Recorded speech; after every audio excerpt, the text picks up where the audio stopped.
Tweet हम करे वाला बानी नरेंद्र मोदी जी के, अमित शाह जी के, नितिन नवीन जी के, पूरा दुनिया के ऐसा एमएलसी के आप लोग एमएलसी पद दिए हैं। बताओ, ये बोलता रहे कि हम कल ट्वीट कर रहे मोदी जी के और अमित शाह के और नितिन नवीन जी के, जे किसान का आदमी के एमएलसी बीजेपी बना दिले बा। मतलब बहुत बड़का ई भोजपुरी में काम कर दिले बड़े, जे इनके ट्वीट मोदी जी और अमित शाह और नितिन नवीन जी मतलब इनके ट्वीट देखे जाते रहे और इनके बात ई करे जाता रहे। साला ई इतना मतलब थेथर आदमी बा, इतना थेथर बा भोजपुरी इंडस्ट्रीज में, जे एके थेथरलॉजी के कोनो मतलब ई नहीं है।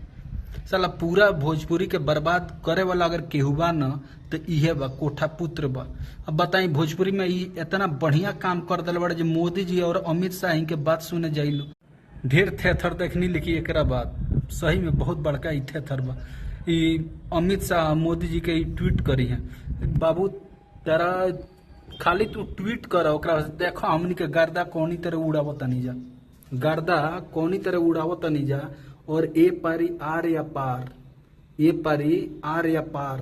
अभी तक तो आदमी ही तेरा कंट्रोवर्सी के मजा लेत रहा, लेकिन अब एकदम आर या पार के लड़ाई हुई।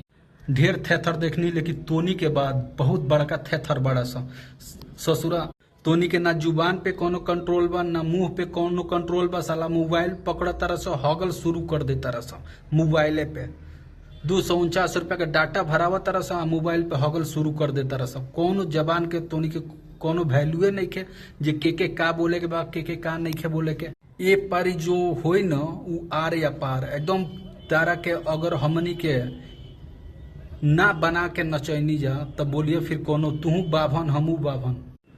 ससुरा एक टीम पूरा भोजपुरी मतलब समाज के एकदम भोजपुरी इंडस्ट्रीज के एकदम सत्यानाश कर दिल बा। साला एकनी के तो गाना चलत नहीं के, कंट्रोवर्सी के भरोसे एकनी के ई दाल रोटी चलता, ठीक ना।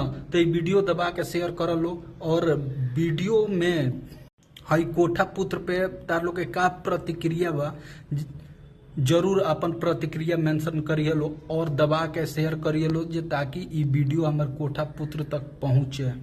अगला वीडियो में एक बढ़िया से नामकरण कर, काहे कि इतना गंध फैला दिल बनो।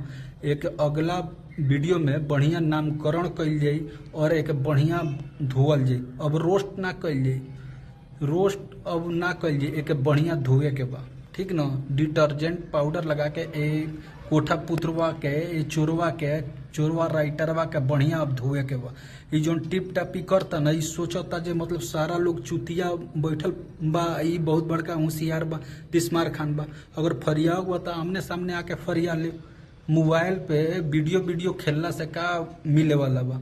फरियावे के बाद आमने सामने आके फरिया ले, आमने सामने आके बतिये तब तो पता चली जे केकरा में कितना दम बा। ई मोबाइल पे वीडियो बना के अपलोड कैला से ई बहुत बड़का तिस्मार खान समझ ले बड़ा। जो दिन मिल गई न वही दिन तार तो एकदम मुर्गा बना दिहल जी, मुर्गा, ठीक ना। तो वीडियो को दबा के शेयर कर जा, ई वीडियो कोठा पुत्र तक पहुंचे, चोरवा राइटर तक पहुंचे ई वीडियो, ठीक ना। दबा के शेयर करी लो।